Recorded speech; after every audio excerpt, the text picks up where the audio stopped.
By the end of this video, you will learn about the AR software development lifecycle. The software development lifecycle is a process that is used to create software applications.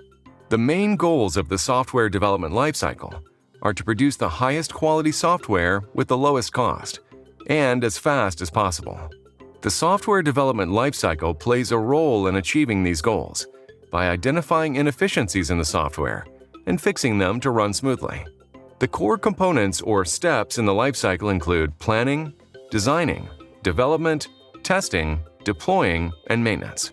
Let's explore each step in a little more detail.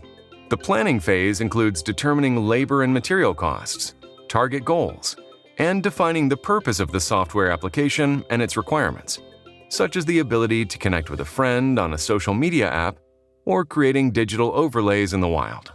This stage includes identifying the resources you need to build the project. The designing phase is a prototype of the way the software application will work and how it will look. The development phase is the coding of the software application. The testing phase is just that, testing the software application before launching it for users.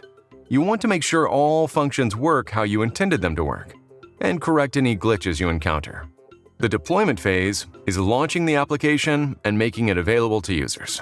And the last phase is the maintenance phase. Because the application is now in the hands of users, they might discover glitches or bugs that weren't found in the testing phase that you need to fix. During this phase, certain features may be superseded or deprecated. The software you use to build your experience will likely change over time, and it's not always possible for the software to support all features forever. In this phase, you will most likely need to update your files to the next version to continue to work on your experience. When choosing a software application as a developer, it's critical to be aware of what the software development lifecycle will look like and how often you'll need to revisit its phases for your experience.